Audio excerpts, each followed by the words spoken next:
जैसे विशेषण है, विशेषण के कितने विध होते हैं बताओ? विशेषण के कितने विध होते हैं? 5 5 4। विशेषण कितने विध होते हैं? सबसे पहले गुणवाचक, उसके बाद परिमाणवाचक, उसके बाद संख्यावाचक, उसके बाद सार्वनामिक कहलाता है। ठीक है, ये विशेषण हमारे 4 तरह के होते हैं, गुणवाचक, परिमाणवाचक, संख्यावाचक और सार्वनामिक। ये 4 विशेषण हैं। तो हमारा जो संख्यावाचक है ये भी विशेषण के अंतर्गत ही आता है, जो संख्या का हम लोग प्रयोग करते हैं। ठीक है, जैसे मान लो एकः बालकः, इसमें विशेषण कहाँ है? एकः। अब मान लो लिखा रहे एका बालिका, इसमें विशेषण कहाँ है? एका। एका। लिखा रहे एकम फलम, विशेषण, विशेषण कहाँ है? एकम। तो ये 3 तरह का एक लिखा हुआ है, इसके पीछे कारण क्या है? एका है, एका है, एका यही लिख दे तो काम नहीं चलता क्या? इसमें एका लिखा हुआ है, इसमें एका लिखा हुआ है, इसमें एकम लिखा हुआ है, ऐसा क्यों हो गया? बालिका की जगह एका लिख दिए, बालिका की जगह एका लिख दिए, फलम की जगह एकम लिख दिए, आखिर ऐसा क्यों कर दिए? इसके पीछे क्या कारण है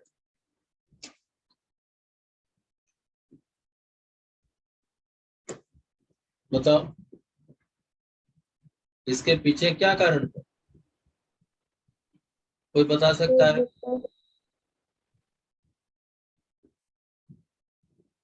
कोई भी? क्या विशेष का? हाँ ज्योति बोलो, थोड़ी तेज आवाज में बोलो।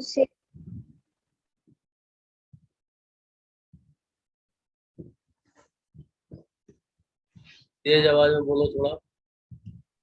सर विशेष क्योंकि अलग अलग है, कोई पुरुष है, कोई स्त्रीलिंग है, कोई नपुंसक है।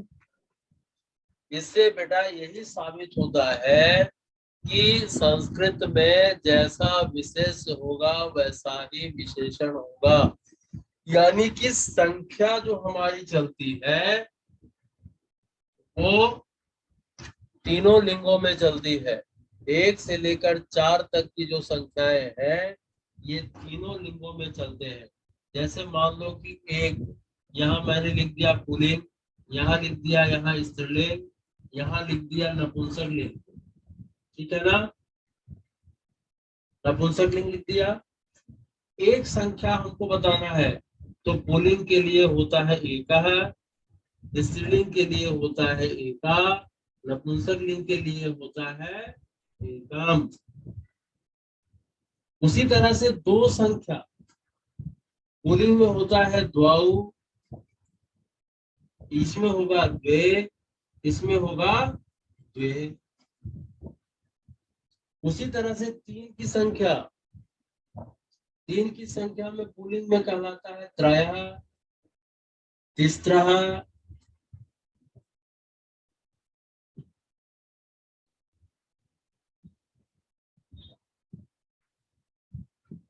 उसके बाद त्रीणि, ठीक है, त्रीणि कहलाया। 4 की संख्या यदि हमको कहनी है, 4 की संख्या देखो यहाँ पर 4 की संख्या, तो 4 की संख्या में चत्वारः, चतस्रः, चत्वारि, चला ना? चला कि नहीं चला?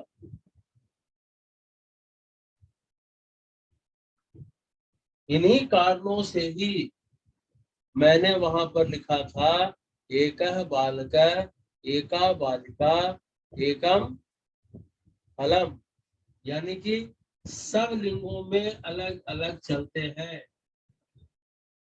सब लिंगों में अलग अलग चलते हैं, 1 से लेकर 4 तक।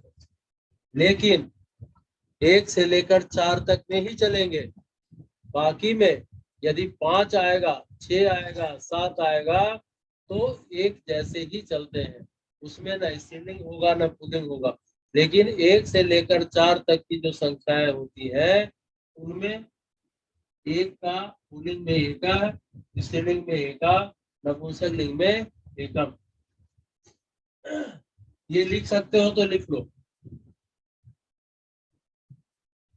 लिख सकते हैं आप लोग तो लिख लीजिए इसको। व्याकरण वाले में लिखना चाहोगे तो उसमें, नहीं तो कहीं रफ कॉपी में लिख। अब इसका हमको प्रयोग करना है वाक्यों में, ठीक है, वाक्यों में प्रयोग करना है। अच्छा ये बच्चों बताओ कि सर्वनामिक विशेषण किसे कहते हैं, ये पता है आप सबको? सर्वनामिक विशेषण सर जो विशेषण सर्वनाम के आगे होते हैं। क्या?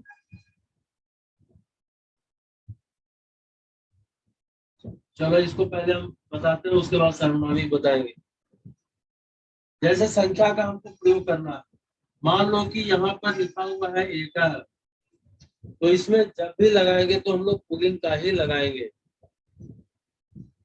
अत्र एकः बालकः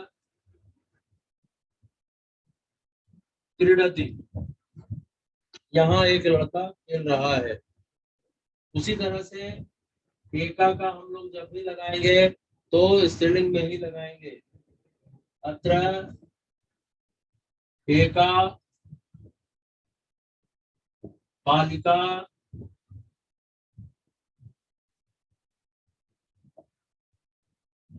पठति।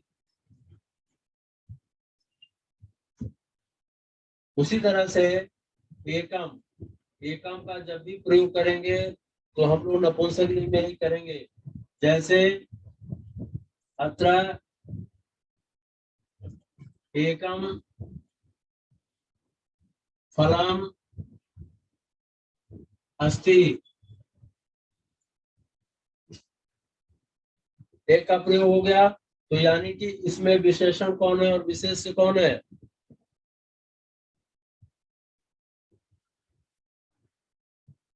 बताओ, विशेषण और विशेष बताइए। विशेषण हमारा ये होगा ना, ये विशेषण हो जाएगा, ये भी विशेषण हो जाएगा, ये भी विशेषण हो जाएगा। विशेष कौन है? विशेष कौन है सिद्धनाथ? बालिका फलम, सिर्फ फलम बालिका। हाँ, फलम है, बालिका है और बालका हो जाएगा। Yes sir. हो जाएगा ना, क्योंकि ये विशेषण किसके लिए है? बालिका के लिए, बालक के लिए, फल के लिए है। अब मुझे ये बताइए कि विशेषण क्या होता है, विशेषण किसे कहते हैं?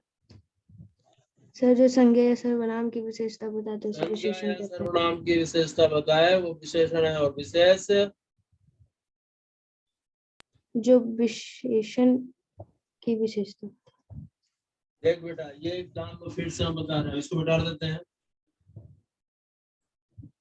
आपने कहा कि जो विशेषण की विशेषता बताए, सर जिसकी विशेषता बताई हाँ, जाती है उसे विशेष। विशेषण जिसकी विशेषता बताए उसे विशेष से कहते हैं, लेकिन विशेषण की विशेषता बताने वाले को प्रविशेषण कहते हैं।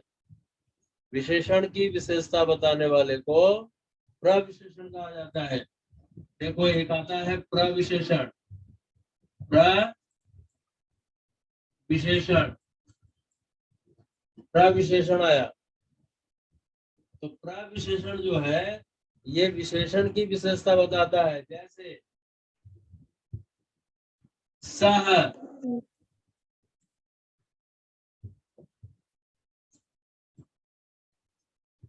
बालकः,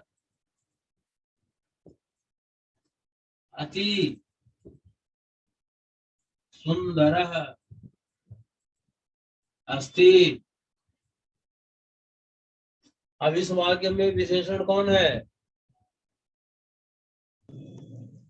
सर सुंदर विशेषण। सुंदर। सुंदर हो गया विशेषण, ठीक है। बालक क्या है? विशेष। विशेष। विशेष। बालक हो गया विशेष।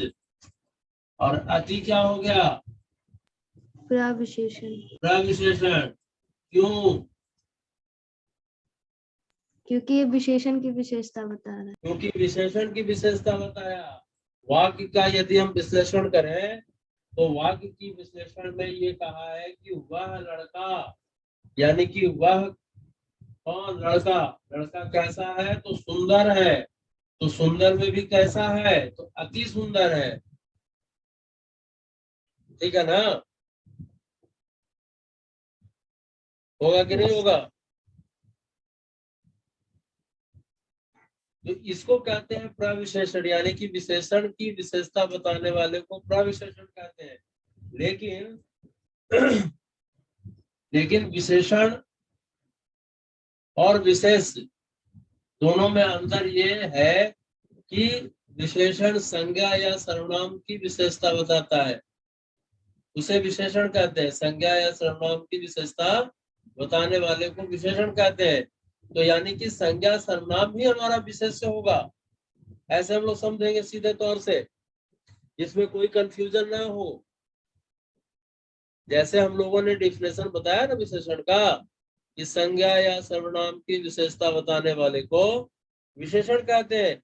यानी कि विशेषण कौन होगा? संज्ञा या सर्वनाम ही होगा, वही ना विशेष होगा। विशेषण जिसकी विशेषता बताए, तो विशेषण किसकी विशेषता बता रहा है? संज्ञा या सर्वनाम। तो विशेष वही होगा। अब मान लो कि हमको संख्या का प्रयोग करना है, संख्या का।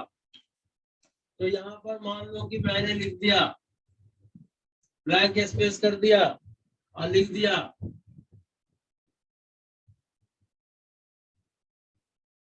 बालिके। क्या होना चाहिए संख्या का प्रयोग में? एका। एका। क्या होगा? एका। कैसे? सर बालिके मतलब लड़की। बालिके मतलब लड़की ही है, लेकिन वो कौन से वचन में है ये भी तो हमको देखना है।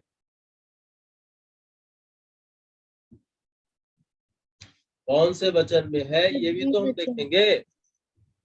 सर द्विवचन। द्विवचन में है, तो द्विवचन में स्त्रीलिंग क्या चलता है?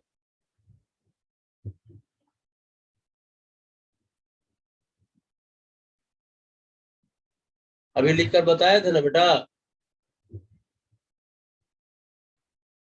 हाँ द्वे। सर द्वे। बहुत सुंदर। हाँ द्वेज लिखाएगा। इसमें क्या लिखाएगा? द्वे। द्वे, यस। क्योंकि दोनों में द्वे हो जाएगा।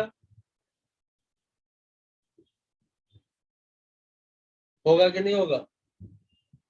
Yes sir. यस। क्योंकि दोनों का तो एक जैसा ही है। अब उसी तरह से मान लो अत्र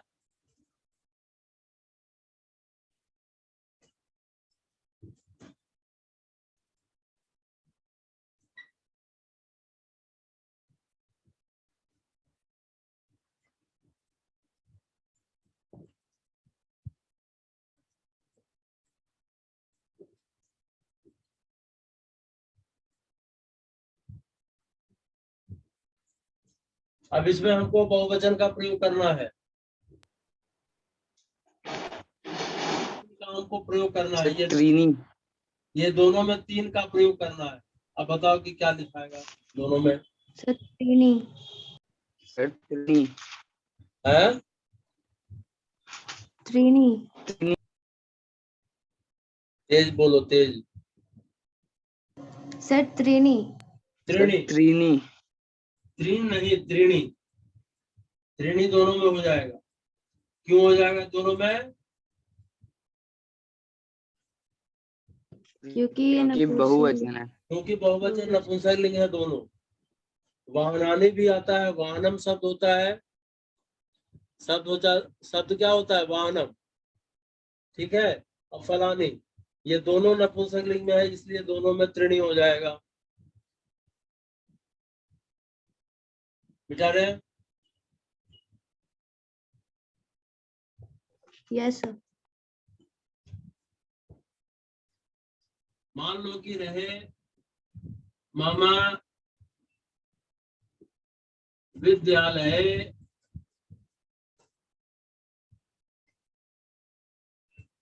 अध्यापकाः सन्ति।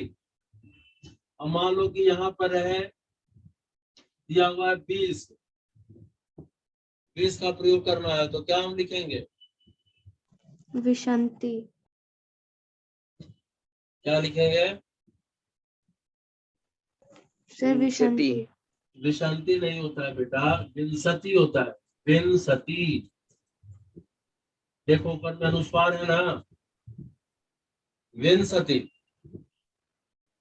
अब मान लो कि यहाँ पर 20 के जगह पर 19 रहे, तो क्या लिखेंगे?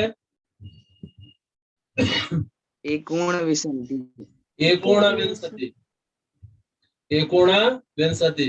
अच्छा, एकोणा कहने का मतलब क्या होता है बेटा? जरा सबको समझाओ तो। सर 20 के एक पहले। सर एक पहले। 20 के एक पहले। देखो अब इसकी हम व्याख्या करके बता रहे हैं। एकोण विंसति, विंसति में एक ना हो, यानी कि 20 में एक घटा दें, 19 होगा। 20 में एक कम कर देंगे तो कितना होगा? इसी लिखा है बीसोणा। बीसोणा विंसति, विंसति। एकोणा विंसति, एकोणा एक नहीं हो, किसमें? 20 में। 20 में एक कम। ठीक है। अब मान लो कि यहाँ पर रहे 15, तब क्या लिखेंगे? सर पंचादश, पंचादश, पंचाशत, पंचादश, पंचादश। पंचादश की पंचदश। सर पंचदश। जैसे एकादश, द्वादश, त्रयोदश, चतुर्दश, पंचदश। ठीक है। षोडश, सप्तदश, अष्टदश, उसके बाद नवदश भी उसको कहते हैं, या एकोण विंशति, विंशति ऐसे बोलेंगे। ठीक है। जब साउथ में आप लोग जाएंगे तो वहां पर जो काउंटिंग करता है, वैसे ही सब्जी वाले या किसी वाले से आप जब बात करेंगे तो वहां पर भी आपको विंशति बोलता है, त्रिशत, चत्वारिशत, पंचाशत ऐसे बोलेगा। संस्कृत सर जानते साउथ रहोगे, में। संस्कृत जानते रहोगे ना, तो तुमको समझ में आ जाएगी आराम से कि वो क्या बोलना चाह रहा है। जैसे मान लो कि किसी सब्जी वाले से पूछा कि ये कैसे है, मान लिया कि अंग्रेजी में ही पूछोगे हाउ मच, तो वो तुमको बताएगा। तो आपको उसी तरह से जानना होगा। वहां साउथ में आपको कदली फलम, नारिकेलम, द्राक्षा फलम ऐसे करके बेचता है। तो आप जानोगे तब ना आराम से बता पाओगे। तो संख्या में तो ऐसे बताएगा, त्रिशत, चत्वारिशत, पंचादश, तो आपको समझ में आ जाएगा तुरंत। मान लो कि एकोणविंशति बोला तो ऐसे भी आप समझ पाएंगे। तो संख्या का प्रयोग हम लोग इसी तरह से करते हैं विशेषण के रूप में। संख्या का जो हम लोग प्रयोग करते हैं वो सारे विशेषण के रूप में ही हम लोग करते हैं, ठीक है।